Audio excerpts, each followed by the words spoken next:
Hello and welcome friends, स्वागत है आप सभी का India's number 1 ethical hacking course hack the hacker में। और आज हम जानने वाले हैं प्रैक्टिकली कोई भी जो सेशन है, लाइव सेशन से कोई भी लाइव सेशन है तो उससे क्रेडेंशियल्स को जो अटैकर हैं किस तरह से चोरी करते हैं। इसे आप सेशन हैकिंग का नाम भी दे सकते हैं और इसकी मदद से आपको जो बगसूट के बहुत सारे टूल्स हैं उनका प्रॉपर यूज़ भी थोड़ा समझ में आ जाएगा। तो चलिए दोस्तों शुरू करते हैं इस प्रैक्टिकल सेशन के साथ। सबसे पहले आप यहाँ देखिए, मैंने यहाँ पे रन किया हुआ है बगसूट, जिसके अंदर बीवेप एक एप्लीकेशन मैंने चला रखी है। आप किसी भी एप्लीकेशन का इस्तेमाल कर सकते हैं, मल्टीलीडे कर सकते हैं, डायमंड वेब, DBWA कर सकते हैं। तो फिलहाल मैं बीवेप का इस्तेमाल कर रहा हूँ यहाँ पे। और इसमें कुछ याद रखने वाली जो मेन चीज़ें हैं वो आपको नोटिस करना है।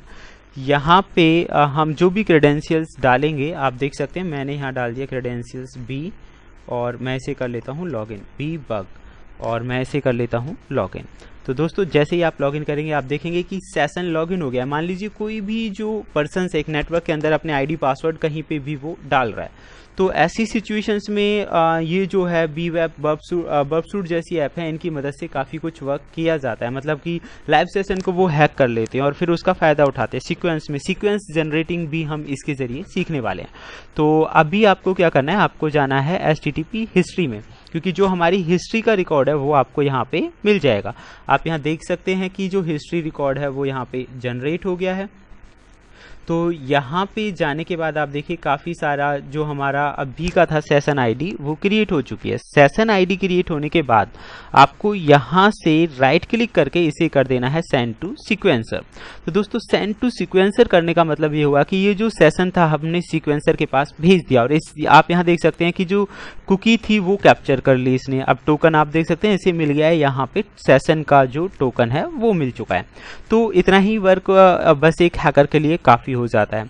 तो अब सीक्वेंसर में जाने के बाद उसे करना है स्टार्ट लाइव कैप्चर। तो जैसे ही दोस्तों स्टार्ट लाइव कैप्चर वो स्टार्ट करेगा, यहाँ पे जो लाइव कैप्चरिंग है वो स्टार्ट हो जाएगी।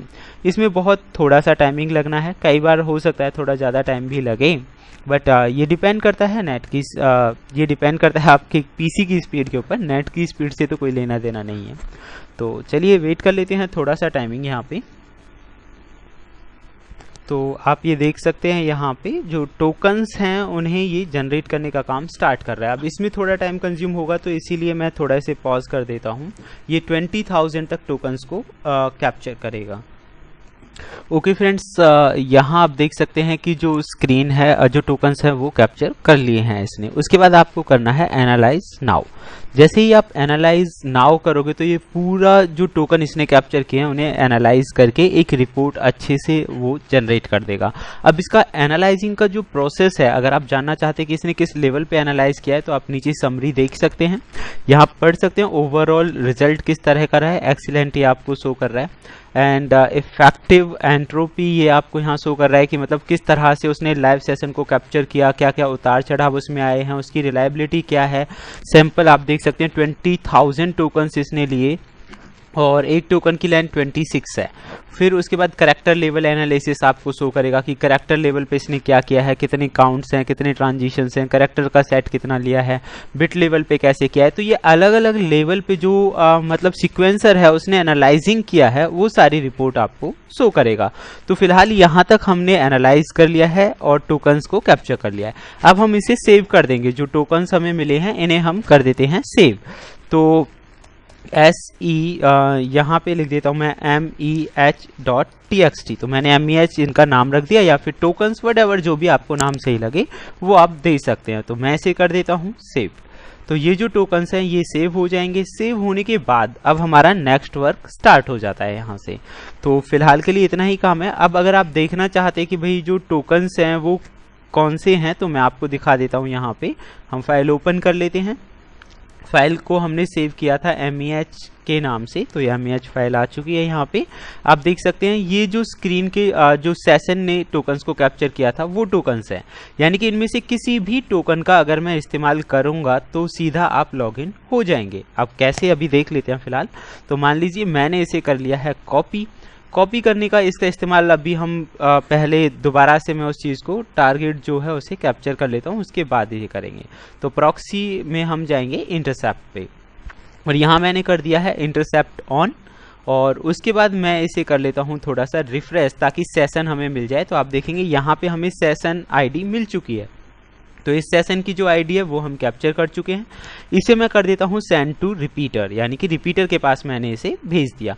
तो अभी हमारा वर्क सिर्फ इतना ही है, हम इसे रिपीटर पे हमारी रिक्वेस्ट आ चुकी है। मैं प्रॉक्सी पे जाके इसे कर देता हूँ ऑफ। और अब आप देखिए रिपीटर पे जो सेशन आईडी थी फिलहाल करंट सेशन की, वो हमें मिल चुकी है।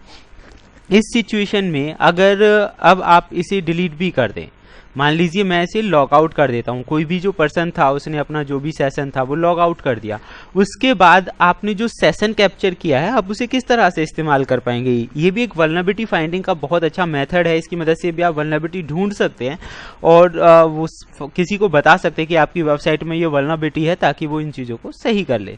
तो फिलहाल अब हम क्या करने वाले हैं, यहाँ पे जो हमने सेशन आईडी कैप्चर की है उसे हम कर देते हैं पेस्ट।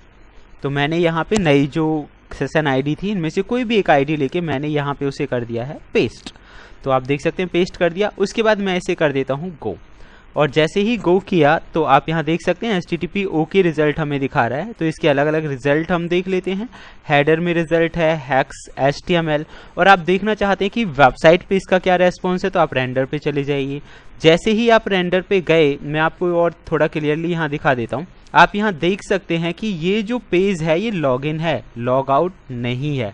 अच्छा, अगर आप ये चाहते हैं कि वेबसाइट पे ही ट्राई करना है, यानी आपके पास सेशन आईडी तो है ही, मैं इसे राइट क्लिक करके और यहाँ से जो डेटा है हमारा उसे राइट क्लिक करके मैं इसे कर लेता हूँ शो रेस्पॉन्स इन ब्राउज़र, यानी कि ब्राउज़र में मुझे रेस्पॉन्स देखना है। मैं इसे कर लेता हूँ कॉपी, और कॉपी करने के बाद आप यहाँ देख सकते हैं कि मैंने इसे लॉग आउट किया हुआ है। और अब जो रेस्पॉन्स मुझे मिला है वो मैं यहाँ पे कर देता हूँ पेस्ट और एंटर कर देता हूँ।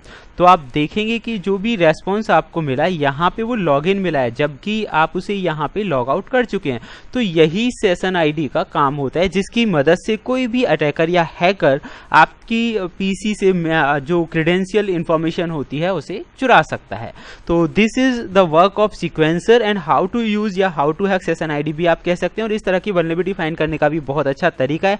आप अलग अलग सेशन आईडीज यहाँ पे ट्राई कर सकते हैं, हर एक सेशन आईडी इसमें काम करेगी। लेकिन अगर बीच में से कोई भी सेशन आईडी ब्रेक होती है तो थोड़ी दिक्कतें हो सकती हैं। तो ये सीक्वेंस आपको मिल चुका है, इतनी सारी सेशन आईडीज मिल चुकी हैं, इनमें से आप जरूरत के हिसाब से किसी भी सेशन आईडी का इस्तेमाल करके किसी भी वेबसाइट पे डायरेक्टली लॉगिन कर सकते हैं। तो फिलहाल के लिए सिर्फ इतना ही दोस्तों, एंड होप सो कि आप सिर्फ ट्रस्टेड वेबसाइट्स पे ही इन चीज़ों का इस्तेमाल करेंगे, या फिर जो डमी वेबसाइट्स हैं जैसे कि अभी हम कर रहे हैं BWeb है, DBW या मट्टीलिडे, इस तरह की वेबसाइट्स पे आप इस्तेमाल करें, क्योंकि यही लीगल है। अगर आप वैसे करते हैं बिना परमिशन के तो वो इलीगल है। तो चलिए दोस्तों, और फिर जानते हैं अच्छे और लेटेस्ट इन्फॉर्मेशन के बारे में जल्दी ही। Thank you, good bye.